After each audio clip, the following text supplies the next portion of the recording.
Sou agente penitenciário. Trabalho no horário noturno e, com frequência, eu presencio de tudo. Certa vez, fizemos as contagens e fechamos todas as celas, e eu fiquei de ronda. Após algumas horas, com tudo normal, eu vejo um vulto passar pelo corredor ao meu lado, e decido averiguar. Ao chegar no corredor, ao fundo, avisto um detento solto, e eu o reconheço. O nome dele era Anderson, um cara famoso na cadeia. E ele simplesmente entra no corredor seguinte. Eu aviso a todos pelo rádio e corro para alcançá-lo. Ao chegar no corredor seguinte, ele sumiu. Então eu reforço a todos novamente e procuramos pela penitenciária inteira e simplesmente não o achamos. Até que resolvemos olhar a sua cela. E por nossa surpresa, a cela estava trancada e ele estava morto. Havia se enforcado com um lençol naquele dia. Certamente foi muito assustador. Recebemos um detento de alta periculosidade. Ele simplesmente ficava sozinho. Nenhuma cela da penitenciária poderia ficar sem luz, menos a dele, pois todas as lâmpadas que eram colocadas, ele comia, junto com um zíper de calças e entre outras coisas. Por esse motivo, sua cela tinha que ser verificada com frequência, pois ele literalmente comia de tudo. A penitenciária estava lotada aquele mês, e o nosso agente, que chamávamos de estagiário por ser novo, teve a grande ideia de colocar outro detento junto a ele, para liberar espaço. Quando o recebemos na cadeia, foi deixado bem claro que ele não poderia ficar com outro detento, algo que não sabíamos o motivo até aquele dia. No decorrer da noite, alguns barulhos foram escutados, e os outros detentos estavam agitados, e ao chegar à cela, ele havia matado o outro cara com uma faca feita de plástico, e estava sentado sobre o seu corpo, comendo seu cérebro. Não durou muito, ele foi transferido para outra penitenciária, e eu nunca mais vi um detento igual a ele. Tivemos uma rebelião em nossa penitenciária, muita confusão e colchões queimados. Infelizmente, uma das celas pegou fogo com 3 detentos dentro, e nenhum sobreviveu. Um deles era o Sorriso. Ele tinha esse apelido pois não importava o que acontecia, estava sempre com um sorriso no rosto e rindo. Confesso que de todos os presos, ele sem dúvidas era o mais gente boa. Estava preso por roubar uma bolsa e seria solto logo. Sua risada dava para escutar quase na entrada do outro pavilhão. E após o ocorrido, a cela foi lacrada, junto com as outras celas do pavilhão, pois o fogo abalou a estrutura e ainda seria feita uma perícia. Todos os detentos foram remanejados para outras celas e alguns para outros presídios. Certa noite, eu fazia uma ronda às 3 da manhã, quando escuto uma risada vindo do pavilhão lacrado. Assustado, eu puxo minha arma e vou em sua direção. A risada era muito familiar, e ao se aproximar, a risada ficava mais alta, me levando até a cela que havia sido queimada, justamente a do Sorriso. E ao chegar no corredor da cela, a risada parou.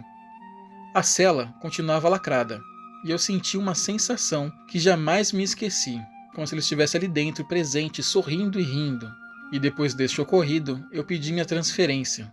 Fiquei com medo de tudo aquilo, mas eu nunca tive coragem de contar aos meus colegas de trabalho.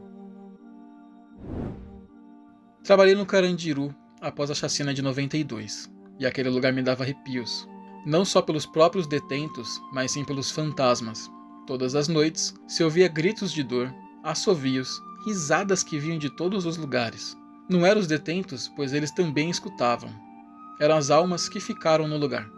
Aquilo tudo me dava arrepios, mas eu precisava do dinheiro, e era concursado, não tinha escolha. Uma noite, ouvi choros vindo de uma cela. O choro me incomodava, pois era de dor. Eu sabia que havia detentos naquela cela e já imaginava que haviam machucado o homem. Quando fui verificar, um homem estava sentado no meio da cela no chão, implorando por sua vida, com as 2 mãos erguidas frente ao seu rosto. E ele repetia: "Por favor, não me mate, por favor. Eu imploro, eu tenho família." Não entendi o porquê ele repetia aquilo, sendo que eu estava do outro lado da porta e sem armas na mão. Dei o sinal a meu colega de trabalho, avisando que ia abrir a cela. E ao abrir, ele simplesmente sumiu. Por dentro, haviam outros 5 homens assustados, todos colados na parede, nos cantos, com medo, e que me imploraram depois para mudarem de cela. Aquele rapaz era uma das vítimas da chacina, que implorou por sua vida. a um dos fantasmas do Carandiru. Quando o Carandiru foi desligado, fomos remanejados para outros presídios, e eu fui para um presídio em Osasco.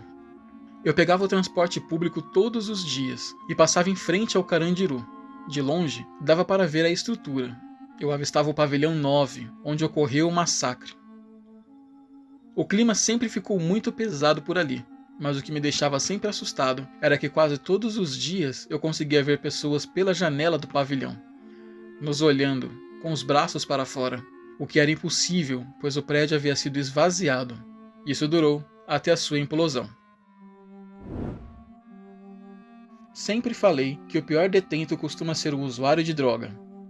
A grande maioria, quando consegue usar algum entorpecente, fica louco e acaba dando dor de cabeça.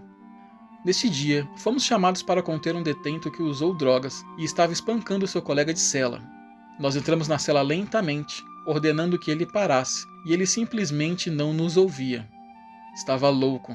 Ao se aproximar, meu colega deu uma chave de braço, o jogando no chão, o que acabou quebrando seu braço. Mas ele simplesmente não sentiu nada e conseguiu se soltar, batendo com o outro braço e quebrando o nariz do meu colega, e pegando seu cacetete. Ele simplesmente veio na minha direção, erguendo seu braço para me bater. E eu, rapidamente, consegui atirar com a arma de choque, o que finalmente o fez parar e cair se batendo no chão. Dependendo do usuário, ele não sente dor, perde totalmente a noção das coisas. Meu dia mais aterrorizante, como agente penitenciário, foi em meio a uma briga de gangues. Quando os detentos chegam na cadeia, é costume perguntar qual a sua facção, para que não junte com o grupo errado e não dê brigas. Porém, por um erro, acabamos colocando um detento em uma cela de facção inimiga. Demorou alguns dias para que descobrissem, mas quando descobriram, bateram muito no rapaz. Ao chegar na cela, eu estava sozinho e precisava fazer alguma coisa antes que fosse tarde demais, e por um descuido eu abri a cela. Dentro eram 8 homens, 7 de uma facção contra 1.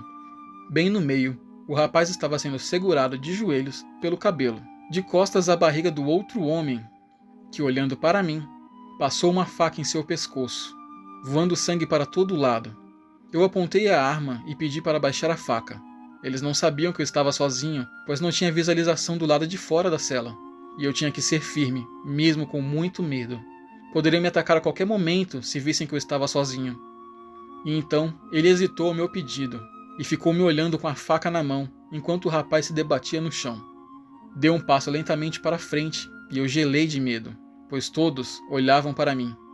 E eu repito com raiva para que abaixe a arma. Por sorte, ele obedeceu, abaixando a arma e colocando as mãos na cabeça, e eu consegui sair da cela e pedir ajuda. Infelizmente, o detento não teve a mesma sorte que eu, e acabou falecendo. Sem dúvidas, esse foi o pior dia da minha vida.